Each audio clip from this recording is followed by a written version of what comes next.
Mi nieto me empujó por las escaleras. Se rieron y me dijeron que estaba exagerando.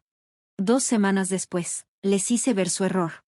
Suscríbete al canal y cuéntame desde dónde estás viendo esto. Esta es la historia de cómo encontré fuerza cuando estaba en mi peor momento, y cómo volví a tomar el control cuando las personas que más deberían quererme me traicionaron.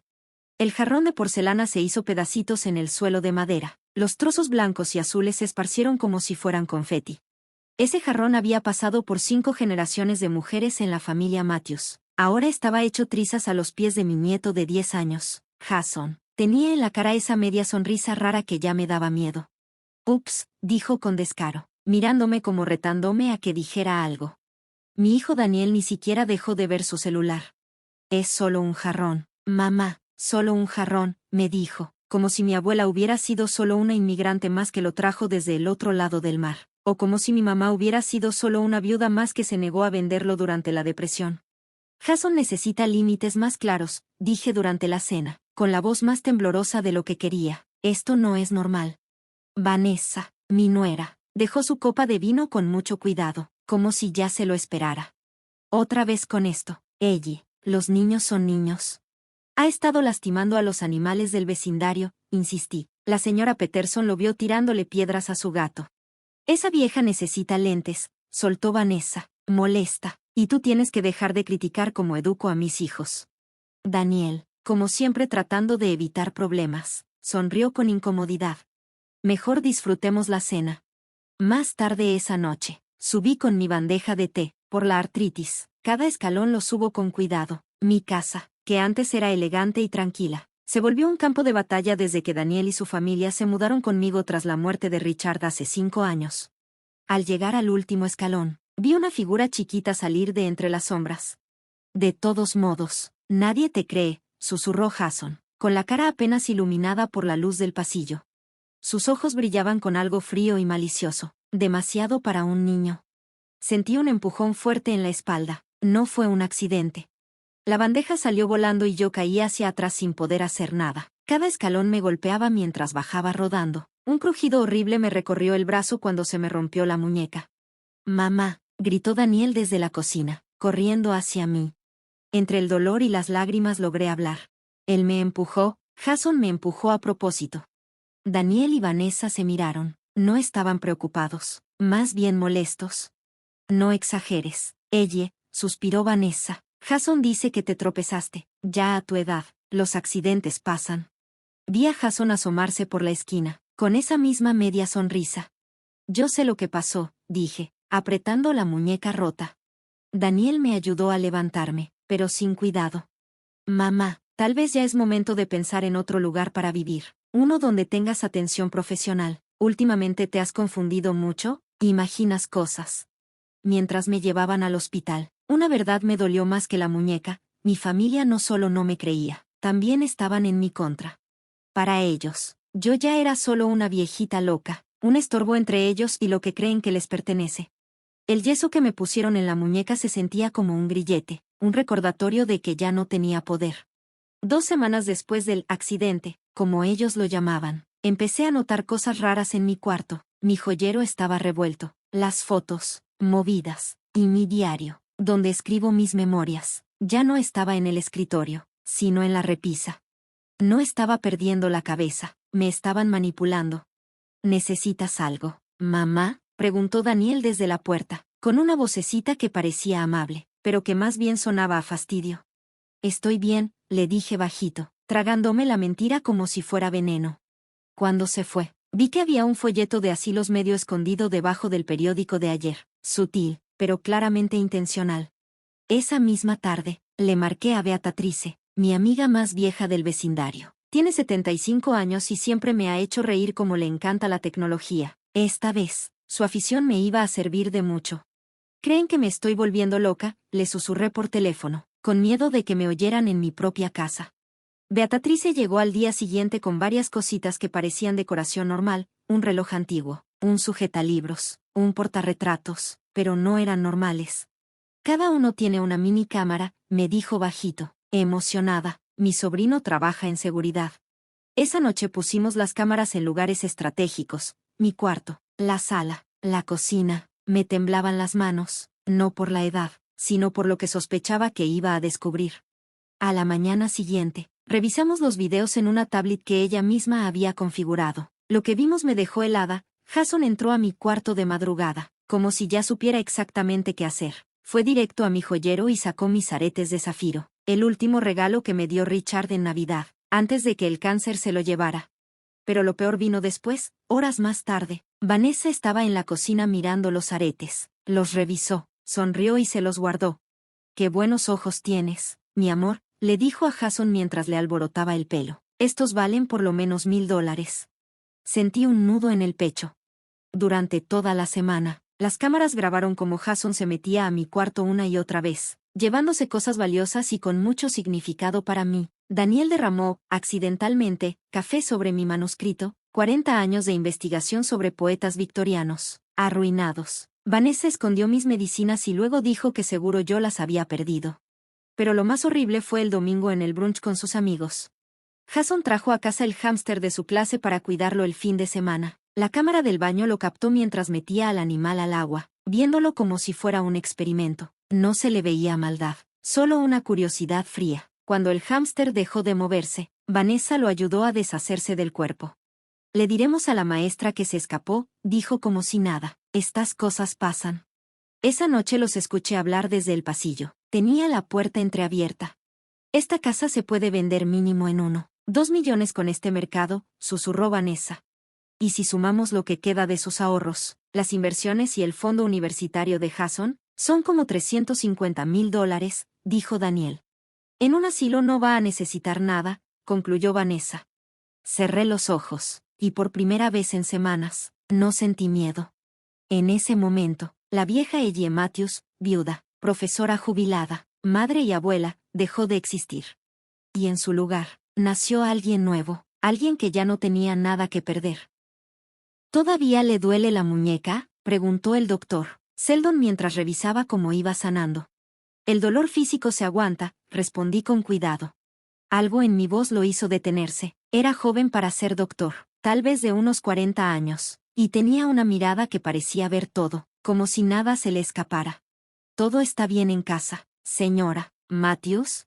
Por un segundo pensé en contarle todo, pero, ¿qué iba a hacer? ¿Llamar a protección para adultos? Sin pruebas. Sería mi palabra contra la de ellos, y ya sabía cómo terminaba eso. «Estoy bien», contesté sin pensarlo. Me estaba poniendo mi bolso para irme cuando el doctor me dio una tarjeta. «Se llama Caroline Winters, es trabajadora social, especialista en derechos de adultos mayores». «No la necesito», le dije. «Llévela», me interrumpió con suavidad. «A veces hablar ayuda». Metí la tarjeta al bolsillo y sentí como si me quemara. 3 días después, justo después de que Vanessa, muy amable, me sugiriera firmar un poder legal para que Daniel manejara todo por mí, me encontré en la oficina de Caroline. Era un lugar cálido, lleno de plantas y sillones cómodos. Se sentía seguro. «El abuso a personas mayores tiene muchas formas», me explicó Caroline con voz tranquila. «El abuso financiero es incluso más común que el físico». «Yo no estoy siendo abusada», le dije, pero ni yo me lo creí. Caroline me sonrió con ternura, pero con experiencia. «Entonces, ¿por qué estás aquí, Eleanor?». Esa pregunta me rompió por dentro. Todo salió de golpe. Le conté sobre Jason y su crueldad, Vanessa y sus juegos mentales, Daniel y su traición, las cámaras, el fondo universitario que ya se repartían como si fuera suyo. «Lo he perdido todo», le dije, «mi dignidad, mi familia, mi casa». «Aún no», dijo una voz desde la puerta. Era una mujer alta, de cabello plateado y una postura firme. Se notaba que era alguien segura, con una fuerza que yo recordaba haber tenido alguna vez. «Eleanor, ella es Marta Sullivan», me dijo Caroline. «Ella coordina nuestro grupo de apoyo». Marta se sentó junto a mí y tomó mis manos entre las suyas, que eran fuertes y firmes. «Hace 2 años, mi hijo y su esposa intentaron meterme en un asilo de memoria, solo porque no quise vender mi casa de la playa para salvar su negocio que ya estaba quebrado». «¿Y qué hiciste?», le pregunté. Marta sonrió con fuerza. «Les recordé que ser mayor no es una enfermedad, y que te subestimen es solo algo temporal». Esa tarde fui a mi primer grupo de apoyo. Las historias me dejaron sin palabras. Gente educada, con carreras, a quienes sus propias familias les estaban quitando todo poco a poco. Marta me presentó con George Harrington, un abogado ya mayor con cabello blanco que se especializa en casos de adultos mayores. Tu caso es muy común, tristemente, me dijo en la consulta, pero tiene detalles que nos pueden ayudar, como el fondo universitario. ¿Qué quieres saber de él? Le conté cómo James, mi primer esposo y papá de Daniel, lo había creado antes de morir, cuando Daniel tenía apenas 14 años. Luego Richard, mi segundo esposo, también fue aportando. Hoy, el fondo tenía casi $350,000, y yo era la que lo administraba. George se inclinó hacia mí. Esto es lo que ellos no saben, Eleanor. Ese dinero está legalmente destinado para fines educativos. Sí, pero como fideicomisaria, tú tienes mucha libertad para decidir qué cuenta como educativo. Y por primera vez en semanas, sentí algo que no era miedo. No era exactamente esperanza, era algo más peligroso, la posibilidad. Ellos creen que te estás deteriorando mentalmente, dijo George, mientras escribía en su portafolio de cuero. Es lo mismo que le dicen a todos, le confirmé, empujando hacia los folletos de casas de retiro que Vanessa deja por toda la casa, y cuando los menciono, finge que no sabe de qué hablo. Estábamos sentados en la oficina de George, rodeados de libreros de madera y libros de leyes. Se sentía como un lugar serio, con años de experiencia acumulada. Con el apoyo de Marta, llevé más pruebas, un diario donde anotaba todo lo que pasaba, videos respaldados en discos duros y fotos de las cosas que Jason me había robado. Perfecto, dijo George con un asentimiento. Ahora vamos a la segunda parte, actuar con estrategia. El plan era simple pero muy inteligente. Iba a hacerles creer que me estaba apagando, justo como ellos esperaban, un poco más olvidadiza, un poco más torpe, confundida con fechas o nombres. Hay que dejar que se confíen, me dijo Marta en una de nuestras reuniones con café. La gente muestra su verdadera cara cuando piensa que está ganando. Empecé el plan de inmediato. En el desayuno, me hice bolas con qué día era. Cuando Vanessa habló de un evento escolar de Jason, me mostré confundida por un momento. Mamá está empeorando, escuché decir a Daniel esa noche. Tal vez deberíamos adelantar el plan. Su plan, mi oportunidad. A la mañana siguiente fui al banco y me reuní con Thomas Bradley, mi asesor financiero desde hace 20 años. Alguien intentó entrar a tus cuentas, me dijo con tono serio. Usaron tu número de seguro social y dijeron tener poder notarial. Fue mi hijo, dije, sintiendo que las palabras me raspaban por dentro. Thomas frunció el ceño. Le negamos el acceso, por supuesto. Con ayuda de George, comencé a mover mis bienes, nada muy obvio, solo lo suficiente para proteger lo mío. Mientras tanto, en casa, seguí actuando mi papel. Cuando Vanessa me trajo unos papeles para firmar, porque eran cosas rutinarias, le sonreí y le dije que los vería después. Cuando Daniel sugirió vender algunas de mis antigüedades para hacerme la vida más fácil, hice como que lo pensaba. Lo estás haciendo muy fácil, mamá, me dijo Daniel, desconfiado. Ya estoy cansada de pelear, le contesté, con tono de rendición. Ustedes saben que es lo mejor. Vi un pequeño destello de culpa en su cara, que se borró rápido, reemplazado por esa mirada fría del que ya decidió traicionar. Esa noche, Jason llegó a otro nivel. Busqué mis pastillas del corazón, pero el frasco estaba vacío. ¿Buscas esto?, dijo apareciendo en mi puerta, con las pastillas colgando de su manita. Los viejitos toman muchas medicinas, me dijo. Eso dice mamá. Jason, por favor, las necesito. Por favor, otra vez, me interrumpió, como si le divirtiera verme suplicar. Sus ojos brillaban. En ese momento, entendí todo con claridad. No se trataba solo de dinero ni de herencias, me estaban destruyendo poco a poco. Jason, con su crueldad. Vanessa, con su manipulación. Y Daniel, con la peor arma de todas, la indiferencia. Más tarde, sola en mi cuarto, vi una foto vieja de mis tiempos como maestra. Ahí estaba yo, de pie frente a un grupo de alumnos, firme, segura, con una mirada que no necesitaba gritar para imponer respeto. Respiré hondo y marqué el número que Marta me había dado para emergencias.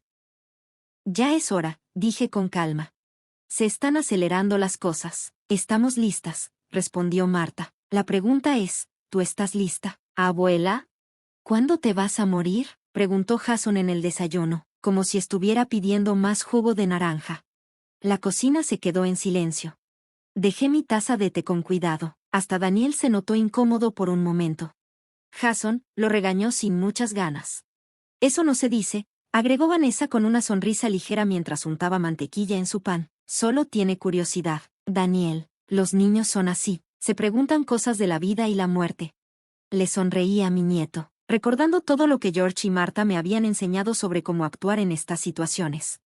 No lo sé, cariño, ¿por qué preguntas eso? Papá dice que no podemos hacer de esta casa una sala de juegos hasta que tú te vayas, y te estás tardando muchísimo. La cara de Daniel cambió por completo. Primero se quedó en shock, luego se enojó porque Jason lo había delatado, pero al final solo se rió nervioso. Los niños entienden todo mal, pero no lo negó. Esa tarde, empecé la siguiente parte del plan. Con ayuda de Beatriz, en la última semana habíamos sacado en secreto todas mis cosas valiosas, fotos familiares, mis diarios, las pocas joyas que quedaron después del robo de Jason, las guardamos en casa de Marta, bien protegidas. Ahora venía el paso clave. Mientras todos estaban fuera, puse sobre mi escritorio un estado de cuenta falso que mostraba un retiro muy grande hacia una cuenta desconocida. Luego salí, según esto, a terapia, pero en realidad fui a reunirme con George y su equipo. Todo está listo, dijo George, pasándome los papeles por el escritorio. La Fundación Segundas Oportunidades ya está registrada como un fondo educativo. Solo falta tu firma. Vi los documentos. Iban a transferir, para siempre, los 350,000 pesos del fondo universitario de Jason a una fundación que ayuda a víctimas de bullying y a adultos mayores que quieren seguir estudiando. Esto no se puede deshacer legalmente. Ya lo revisé, dijo George. Completamente irrevocable, aseguró. Mi mano tembló un poco cuando firmé, no por miedo, sino por lo que significaba ese momento. No era solo dinero. Era mi declaración de independencia. Cuando volví a casa, el estado de cuenta falso ya no estaba en el escritorio, justo como lo habíamos planeado. Esa noche, escuché a Vanessa y Daniel discutiendo en su cuarto. ¿Cómo pudo sacar tanto dinero sin que lo supiéramos?, dijo Vanessa, molesta. No sé, el banco no me dice nada, dicen que no tengo permiso. Pero eres su hijo, ¿y lo de la demencia? ¿No podemos usar eso? Ya lo intenté, pero piden papeles médicos, evaluaciones. Pues consíguelos. Ese dinero era para Jason, para nuestro futuro. Me quedé acostada, escuchándolos planear en mi contra, pero en vez de enojo, sentí una calma muy profunda. Ya me habían mostrado quiénes eran de verdad. Ahora me tocaba a mí enseñarles en quién me había convertido. A la mañana siguiente, en el desayuno, Vanessa no aguantó más. Ella, dijo con voz preocupada que no sonaba nada sincera. Daniel notó movimientos raros en tus cuentas, retiros grandes. Nos preocupa que alguien esté aprovechándose de ti. Parpadeé, como si no entendiera. ¿Retiros? No recuerdo haber hecho ningún retiro. Exactamente, intervino Daniel, aliviado. Por eso creemos que tal vez deberíamos ayudarte con tus cuentas, por seguridad. Fruncí el ceño, fingiendo confusión. Pero si moví algo de dinero hace poco. El fondo educativo para la Universidad de Jason. La temperatura en la habitación bajó como si alguien hubiera abierto un congelador. Vanessa dejó su taza de café con un ruido fuerte. ¿Qué pasa con el fondo de la Universidad de Jason?, preguntó, ya sin fingir que le preocupaba de verdad. Lo doné, le dije con calma, a una fundación educativa maravillosa. Ayudan a personas mayores que quieren seguir estudiando y a jóvenes que han sufrido bullying. ¿No suena bonito? Con el fondo ya transferido de manera definitiva a la Fundación Segundas Oportunidades, pasé a la siguiente parte de mi plan. Poco a poco empecé a sacar de la casa los últimos objetos personales que aún quedaban, como documentos y recuerdos que Jason no había robado todavía. Todo lo guardé en casa de Marta. Durante esa limpieza encontré algo que me dejó helada. Dentro de una caja de porcelana estaban unas cartas que Daniel le escribió a Richard hace años. Se quejaba de que yo siempre lo controlaba y nunca lo apoyaba. Una mentira total. Yo lo di todo por él después de que su papá murió. Trabajé en 2 lugares para pagarle la universidad. Pero lo peor fue descubrir los papeles del doctor que decían que a Jason le habían diagnosticado un trastorno de conducta serio, con comportamientos agresivos y antisociales. Los médicos recomendaron una terapia intensiva, pero Vanessa la rechazó, diciendo que era innecesario y que eso solo iba a etiquetarlo. Las cámaras de seguridad seguían grabando evidencia del comportamiento de Jason. En una grabación se ve cómo rompe a propósito varias fotos familiares mientras Vanessa solo suspira y dice, los niños son niños, y luego esconde lo que pasó. Yo seguí actuando como si estuviera perdiendo la memoria. A veces olvidaba nombres, Otras me hacía la confundida con las fechas. La estrategia funcionó. Daniel y Vanessa bajaron la guardia, seguros de que yo ya no era un obstáculo para sus planes. Durante este tiempo, me reuní en secreto con Caroline, quien tomó nota de todo el maltrato y la negligencia que estaba sufriendo. Armamos un expediente completo con pruebas claras de lo que me estaban haciendo. ¿Y si estoy equivocada? Le pregunté a Caroline una vez. ¿Y si en verdad sí me quieren, aunque sea a su manera? Ella me mostró el expediente y me dijo con voz tranquila: el amor no se demuestra con palabras bonitas, Ellie, se demuestra con hechos, y tú mereces respeto y dignidad. Sus palabras me dieron fuerza. Volví a buscar a viejos colegas de mis tiempos de maestra. Varios se sorprendieron de verme, ya que Daniel les había dicho que yo me había alejado de todos por decisión propia. El profesor Walter Collins, que ahora dirige un taller de escritura creativa, se indignó tanto que de inmediato se ofreció a ayudarme. Mientras mi red de apoyo crecía, Vanessa empezó a presionarme más. Quería que firmara unos papeles para transferirle la casa. Cuando le dije que prefería revisarlos con un abogado, explotó. ¿Por qué tienes que hacer todo más difícil? ¿No confías en tu propio hijo después de todo lo que hemos hecho por ti? Todo esto pasó mientras Caroline estaba presente. Vanessa pensaba que ella solo era una amiga anciana.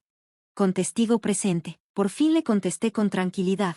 La confianza es cosa de dos, querida, y ese camino, en mi caso, ya está cerrado desde hace mucho. La cara de sorpresa de Vanessa me confirmó que ya era momento de poner en marcha la última parte del plan. 2 meses después del incidente de la escalera, dejé a propósito un estado de cuenta bancario modificado sobre mi escritorio, como si hubiera hecho un gran retiro hacia una cuenta personal. Tal como lo imaginé, Vanessa lo encontró mientras arreglaba mi cuarto. Esa noche escuché desde mi habitación cómo ella y Daniel discutían fuerte. El dinero ya los tenía completamente descontrolados. Vanessa le insistió a Daniel que me enfrentara de inmediato, aunque él tenía miedo de que eso complicara sus planes de mandarme a un asilo. Al día siguiente, en el desayuno, Daniel trató de sacar el tema como si nada.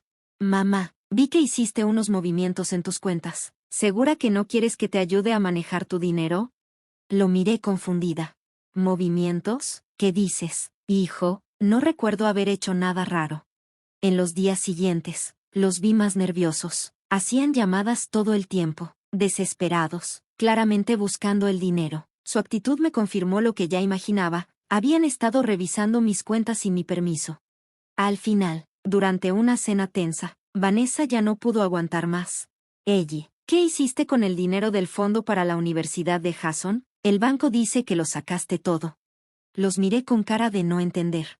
Ah, ¿ese fondo? Sí, lo transferí. Me preocupaba que me pudiera pasar algo, como caerme por las escaleras, y quise asegurarme de que el dinero se usara bien. Se hizo un silencio pesado. Daniel se puso pálido y Vanessa se veía a punto de explotar. ¿Cómo que lo transferiste? ¿A dónde? Preguntó casi gritando. Ese dinero era para la educación de Jason.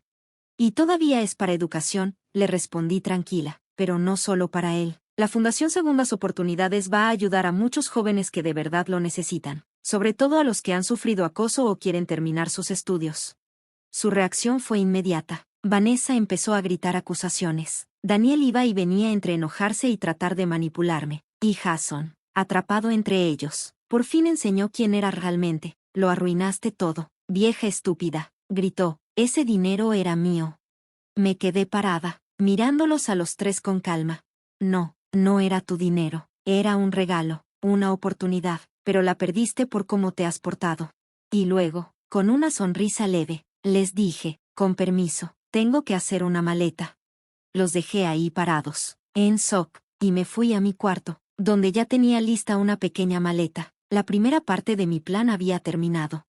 A la mañana siguiente ya me había ido. Mi cuarto se quedó casi igual. Solo faltaban algunas cosas personales y había una nota sobre la mesa. Necesito tiempo para pensar, no intenten buscarme. Al principio, Daniel y Vanessa no se preocuparon. Estaban seguros de que iba a regresar. Se hicieron los tristes. Pidieron disculpas y hasta vieron mi salida como una buena excusa para acelerar la venta de la casa. Pero los días pasaron, luego semanas, y la preocupación comenzó. No por mí, sino por lo que mi ausencia significaba para sus planes con el dinero. Daniel intentó entrar a mis cuentas bancarias, pero se dio cuenta de que las contraseñas ya habían sido cambiadas. Además, Aparecía un mensaje que decía que cualquier intento sin permiso sería reportado a las autoridades. Mientras tanto, yo ya estaba viviendo tranquila en un departamento que Marta me consiguió en un pueblito cercano. Desde ahí, seguía todo lo que pasaba con ayuda de vecinos de confianza y el sistema de cámaras que Beatrice me ayudó a mantener. Las grabaciones seguían mostrando cosas muy reveladoras. Vanessa y Daniel buscaban desesperados entre mis cosas en la oficina, tratando de encontrar documentos financieros. Mientras tanto, Jason hacía fiestas con sus amigos que dejaban la casa hecha un desastre. También recibía a muchos agentes de bienes raíces, aunque no podían vender la casa legalmente sin mi firma. 2 semanas después de que me fui, puse en marcha la siguiente parte del plan. George envió una carta formal a Daniel y Vanessa avisándoles que estaban violando el acuerdo que habíamos hecho para vivir en la casa y que tenían 60 días para salirse. La carta también decía que había pruebas claras de maltrato hacia mí y de intentos de fraude, y que todo eso se llevaría ante las autoridades si no cooperaban. La reacción fue un caos. Las cámaras grabaron a Vanessa totalmente fuera de control, gritando y rompiendo cosas, mientras Daniel se veía más y más derrotado, como si apenas entendiera lo grave que era todo. Mi historia empezó a correr por la comunidad. Excompañeros del departamento de literatura donde trabajé, con el profesor Collins, contaron mi caso entre conocidos importantes. Los vecinos, que por años habían visto cómo me trataba mi familia, ahora empezaron a hablar abiertamente y a mostrar su apoyo. Desesperado, Daniel fue con las autoridades y me reportó como una persona mayor confundida y desaparecida, esperando que la policía me regresara con ellos. Pero ese intento también fracasó. La detective Sarah Jenkins recibió un sobre que George le entregó personalmente. Adentro venían videos de las cámaras mostrando el maltrato, como lo de la escalera, además de papeles médicos y financieros que demostraban que yo estaba en perfecto estado y que ellos querían aprovecharse. Después de investigar a fondo, la detective me localizó, pero no fue para obligarme a regresar, sino para asegurarse de que estaba bien y ofrecerme ayuda si la necesitaba. 3 semanas después de mi salida, envié 3 cartas importantes al mismo tiempo. Una iba para Daniel y Vanessa, otra para la escuela de Jason y la tercera para la empresa donde trabajaba Daniel. La carta para mi familia fue un aviso legal que George preparó, donde se les daban 2 opciones: salirse de la casa por su propia voluntad en el tiempo que se les dio o enfrentar una demanda formal por desalojo, lo que podría incluir cargos por maltrato a persona mayor y fraude. A la escuela de Jason les mandé algunos documentos sobre su comportamiento y como sus papás se negaron a llevarlo con un especialista, les pedí que le hicieran una evaluación psicológica, pensando en su bienestar y el de sus compañeros. También incluí pruebas de cosas preocupantes, como el incidente con el hámster y otras conductas raras. La tercera carta fue para el área de ética de la empresa de Daniel. Ahí expliqué, de forma muy cuidadosa, que él había usado parte de mi trabajo académico personal en una campaña de marketing sin darme crédito. El impacto fue fuerte. A los pocos días, Daniel fue citado a una junta disciplinaria en su trabajo, y en la escuela de Jason le pidieron una evaluación psicológica completa como requisito para seguir asistiendo. George empezó formalmente el proceso legal para recuperar mi casa. Fue ahí cuando Vanessa, al fin dándose cuenta de lo grave que era la situación, cambió de estrategia. A través de conocidos en común, organizó una reunión conmigo, haciéndose pasar por alguien que solo quería arreglar las cosas. Nos vimos en un restaurante. Durante el tenso almuerzo, ella iba y venía entre palabras emotivas y amenazas disfrazadas. Destruir a tu propia familia no te va a dar la dignidad que tanto buscas, me dijo. Piensa en cómo te verán los demás cuando se enteren que abandonaste a tu nieto. Yo me mantuve tranquila y sin mostrar emociones. Mi cielo, yo no destruí nada, solo dejé de reconstruir lo que tú siempre estabas echando abajo. Y sobre mi reputación, creo que deberías preocuparte más por la tuya. Antes de irse, Vanessa intentó una última jugada. Dijo que me devolvería todo lo que Jason se robó y que buscaría ayuda para él, si yo cancelaba las demandas de desalojo y las posibles denuncias legales. Por un momento, sí me preocupé de verdad por Jason, pero le respondí con calma. El problema, Vanessa, es que las promesas necesitan confianza, y hay promesas que, cuando se rompen, ya no se pueden reparar. Mientras tanto, Daniel, al ver que su trabajo estaba en riesgo y que todo se les venía encima, decidió escribirme una carta más sincera. En ella aceptaba parte de sus errores, aunque todavía culpaba al estrés y a la influencia de Vanessa. Mi respuesta fue corta, pero clara. Madurar no es opcional, Daniel, es necesario. Y normalmente pasa cuando enfrentamos las consecuencias de lo que hacemos, no cuando tratamos de huir de ellas. Ya cerca de la fecha límite para que salieran de la casa, todo en esa familia se vino abajo. Daniel y Vanessa empezaron a pelear fuerte, gritándose y culpándose entre ellos, tanto que los vecinos los escuchaban. Jason, viendo todo eso y sin quien lo guiara, se volvió aún más rebelde. Todo terminó en un problema en la escuela que llevó a una suspensión temporal. Desde la tranquilidad del departamento que Marta me ayudó a conseguir, y rodeada por mi nueva red de apoyo, me enfrenté a una duda interna. ¿Mi búsqueda de justicia se había convertido en venganza? ¿Valía la pena todo esto si también me estaba afectando emocionalmente? 3 meses después de varios juicios, audiencias y reclamos sin éxito por parte de Daniel y Vanessa, por fin se ejecutó el desalojo. Tuvieron que dejar mi casa y mudarse a un depa mucho más pequeño, al otro lado de la ciudad.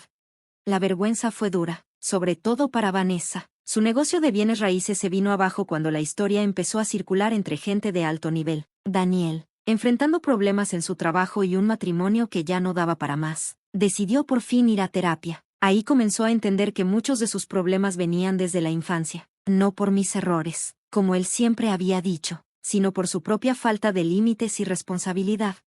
La evaluación psicológica obligatoria que le hicieron a Jason confirmó que tenía un trastorno de conducta serio que necesitaba tratamiento inmediato. A regañadientes, Vanessa aceptó que recibiera terapia intensiva, pero aún así, seguía diciéndole a todos que yo era la culpable del daño a su familia.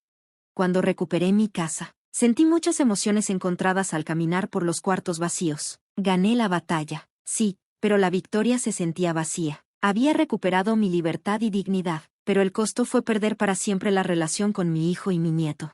Preocupada por el rumbo que había tomado mi vida, le pedí consejo a Caroline, que para ese entonces ya era una amiga muy cercana. Tú no destruiste a tu familia, ella, me dijo con calma. Solo dejaste de permitir que ellos te destruyeran a ti. Hay una gran diferencia.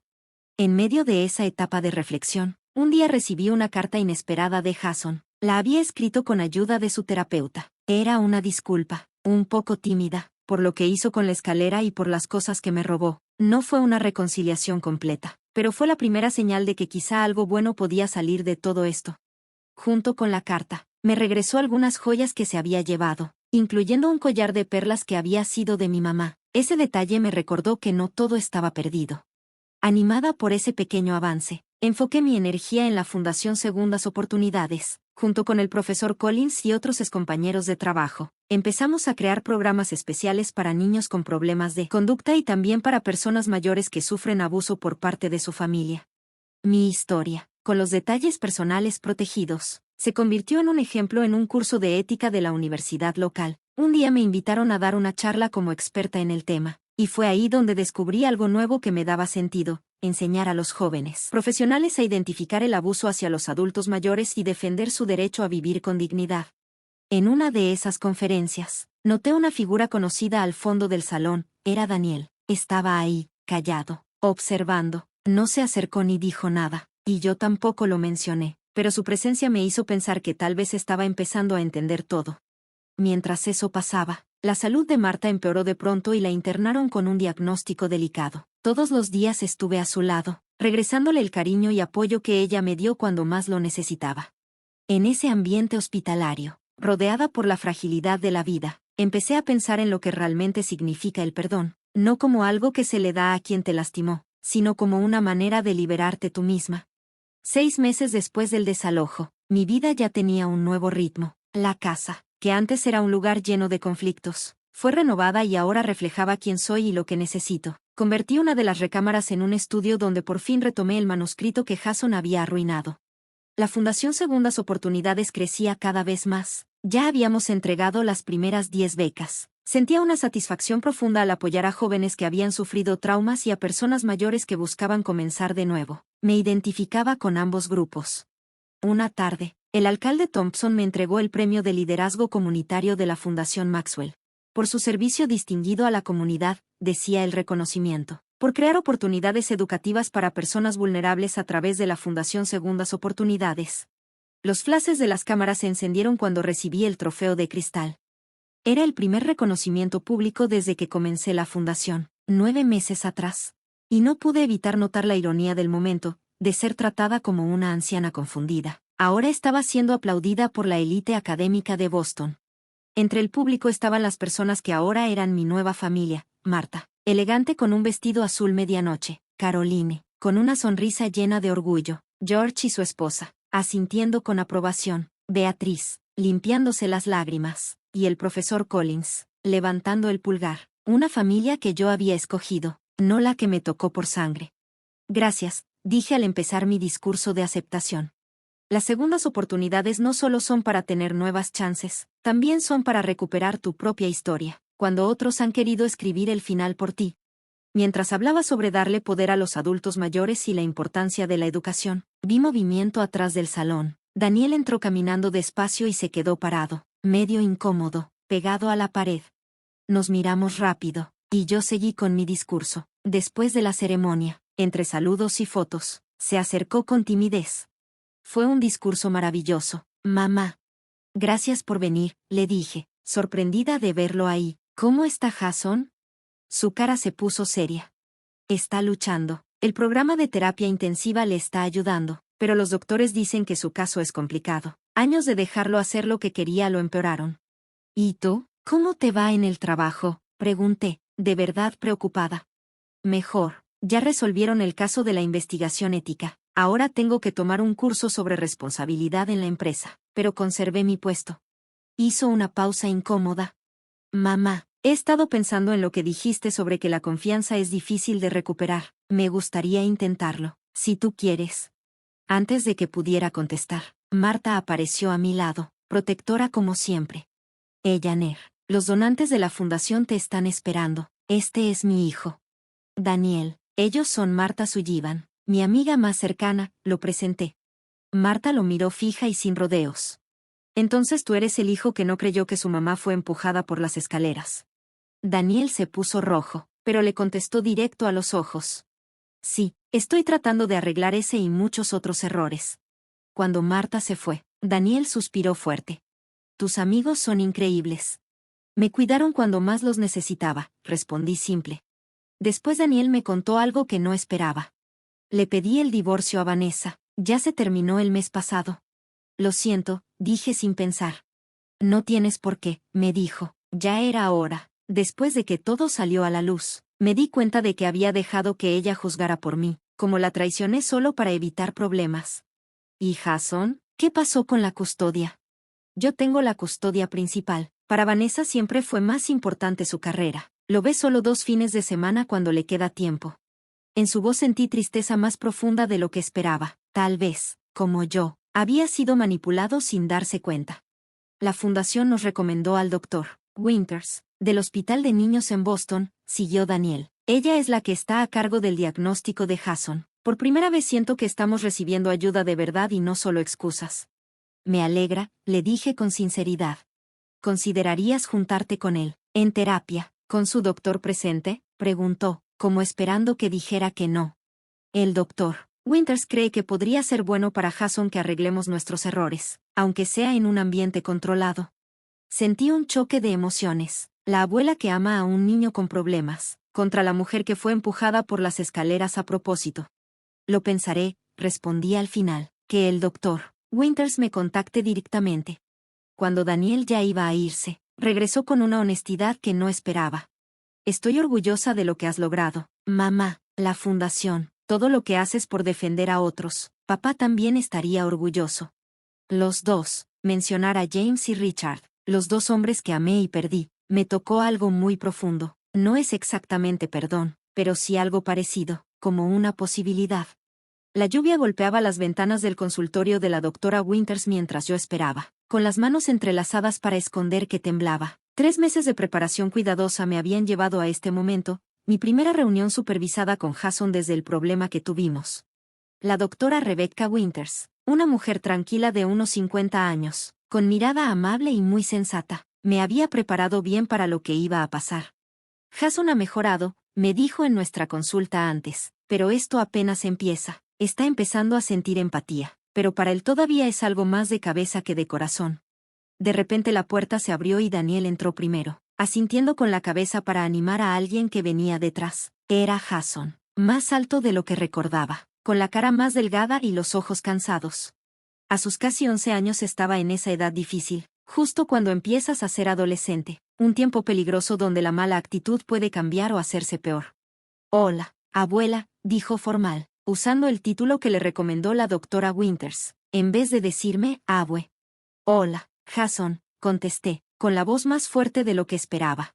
La doctora Winters nos vio con mucho cuidado en la reunión, sin contacto físico, sin charlas improvisadas, sin hablar de herencias o peleas familiares, solo comunicación controlada, hablando de responsabilidades y poniendo límites claros. Jason tenía algo que quería compartir. Después de las primeras palabras, sacó una hoja de papel de su bolsillo y la abrió con mucho cuidado. Escribí una carta de responsabilidad, dijo con voz un poco mecánica, hablando sobre lo de las escaleras. Sentí el pecho apretado cuando empezó a leer. Yo, Jason Matthews, reconozco que empujé a mi abuela por las escaleras el 12 de febrero. Lo hice porque me enojé cuando ella dijo que necesitaba límites. Sabía que le haría daño. Mentí después porque no quería meterme en problemas. Cuando vi que se lastimó más de lo que pensé, tuve miedo, pero tampoco me importó mucho su dolor. Siguió leyendo con voz apagada, pero diciendo cosas muy fuertes, que había robado cosas, destruido su manuscrito, lastimado animales y que le gustaba causar problemas. Lo que decía era frío y claro, más aterrador que cualquier rabia o tristeza. Mis acciones muestran que tengo un problema, terminó. Estoy trabajando con la doctora Winters para entender por qué hago esto y aprender a reaccionar mejor. Cuando terminó, dobló la hoja con cuidado y la puso en la mesa entre nosotros. Luego me miró con curiosidad, como si estuviera analizando, no arrepentido. Gracias por ser honesto, Jason, le dije, siguiendo lo que me había enseñado la doctora. La sesión siguió como estaba planeada, con intercambios muy controlados, intervenciones terapéuticas cuando era necesario y siempre cuidando que no pasaran los límites. Las respuestas de Jason seguían siendo muy calculadas y parecía que estaba actuando más que sintiendo de verdad, pero hubo momentos buenos, cuando el guión se rompía y se asomaba un niño real detrás de esa fachada. Al final, la doctora Winters me preguntó si quería decir algo más. Quiero que sepas algo importante, Jason, le dije mirándolo directo a los ojos. Lo que pasó entre nosotros no define quién puedes ser. Eres joven y tienes muchos caminos por delante. Las decisiones que tomes ahora valen más que los errores que cometiste. Por primera vez, algo raro apareció en su cara, tal vez confusión, o como que empezaba a entender que la mujer frente a él ya no era la misma que recordaba. Pero todavía no devuelves el dinero de la universidad, dijo firme. Daniel se puso tenso, pero la doctora Winters levantó la mano para que yo pudiera contestar. El dinero de la fundación está ayudando a muchos estudiantes, incluso a algunos que tienen problemas parecidos a los tuyos, le expliqué tranquilo. Si sigues con tu terapia y mantienes buenas calificaciones, podrías pedir una beca tú mismo cuando llegue el momento. Jason entrecerró los ojos, pensando en esta nueva información. ¿Entonces todavía podría conseguir dinero para la universidad?, preguntó. Sí, podrías conseguir una beca, basándote en tu esfuerzo y necesidad, como cualquier otra persona, respondí. No se le pasó la idea, tal vez, por primera vez, Jason entendía lo que es ganar algo, y no solo recibirlo. Después de la sesión, la doctora Winters dio su opinión. Esto fue productivo, dijo. El problema de conducta de Jason es grave, pero veo que poco a poco mejora. Su carta de responsabilidad, aunque fría, muestra que entiende un poco mejor la causa y la responsabilidad. ¿Crees que algún día podrá sentir empatía de verdad?, le pregunté, porque esa duda me había estado molestando desde que supe lo cruel que fue. La doctora Winters escogió bien sus palabras. En casos graves como el de Jason, la empatía emocional es limitada, pero la empatía cognitiva, que es entender con la cabeza cómo se sienten los demás, sí puede desarrollarse, con terapia y límites claros. Muchos pacientes aprenden a comportarse bien, aunque no sientan las emociones como la mayoría. Después, ya en el vestíbulo de la universidad, Marta me preguntó, ¿estás nerviosa? Un poco, le contesté, hace mucho que no doy una conferencia. Habían pasado 18 meses desde aquella caída por las escaleras, 18 meses de reconstrucción, de recuperación y de empezar de nuevo. Después de casarme con Richard, hoy regresaba a la universidad, no como la maestra tímida que era, sino como profesora visitante, dando un seminario sobre defensa y autonomía para personas mayores a estudiantes de posgrado en trabajo social. Caroline lo organizó porque sabía que mi experiencia real aportaría mucho más que la teoría. Vas a hacerlo increíble, me aseguró Marta, apretándome la mano antes de sentarse entre el público. Al subir al podio y ver las caras entusiasmadas de unos 30 estudiantes, sentí una calma que no esperaba. Ya no era la mujer asustada que habían empujado por las escaleras. Era la profesora Eleanor Matthews, una sobreviviente y defensora. La dignidad no se pierde solo por envejecer, empecé con voz fuerte y clara, pero nuestra sociedad muchas veces cree que la gente mayor ya no puede hacer cosas, y eso los vuelve vulnerables, incluso a las personas que se supone que los cuidan. Durante una hora compartí investigaciones y experiencias personales sobre cómo detectar el maltrato a los adultos mayores, cómo poner límites sanos y cómo mantener la autonomía cuando vamos creciendo. Los estudiantes participaron mucho, haciendo preguntas muy pensadas y profundas. Al terminar la sesión, con aplausos muy fuertes, vi algo conocido. En la última fila estaba Daniel. Él había empezado terapia el año pasado y estaba tratando de entender los motivos que lo llevaron a ayudar a Vanessa a manipular y también a entender el comportamiento complicado de Jason. Estuvo increíble. Mamá, me dijo mientras la gente se iba. Es inspirador cómo conviertes algo tan doloroso en una lección para otros, agregó. Gracias por venir, le respondí, muy emocionada porque estuviera ahí. Nuestra relación todavía estaba en proceso, con cuidado, basada en respeto y no en confianza total, pero poco a poco iba mejorando gracias a que los dos poníamos esfuerzo. ¿Cómo le va a Jason en la escuela nueva?, le pregunté mientras íbamos hacia la salida. Mejor, dijo, el ambiente organizado lo ayuda mucho. Su terapeuta dice que realmente está mejorando en controlar sus impulsos. Daniel hizo una pausa y añadió con sinceridad. Todavía le cuesta sentir empatía de verdad, pero está aprendiendo a pensar en las consecuencias antes de hacer algo. Le llaman progreso cuando puede hacer lo correcto, aunque no sea por las razones comunes. Asentí, entendiendo que así era la realidad. El camino de Jason sería largo y difícil, pero por fin había recibido la ayuda que necesitaba. Más tarde esa misma tarde, me reuní con la junta directiva de la Fundación Second Chances para ver cómo iban los programas que estamos haciendo crecer. Lo que empezó con el dinero que se desvió para la universidad de Jason ahora incluía alianzas con empresas, becas que igualaban la ayuda y un fondo que aseguraba que todo siguiera funcionando, incluso después de que yo ya no estuviera. El programa de educación y terapia está funcionando muy bien, dijo el profesor Collins. 2 estudiantes reciben ayuda especial solo este semestre, y uno de ellos es Jason. Los miembros de la junta, excepto Collins, no sabían la relación personal. La solicitud de Jason fue revisada por personas imparciales. Su beca se basa en su necesidad y en su progreso en terapia, no en que sea familia mía.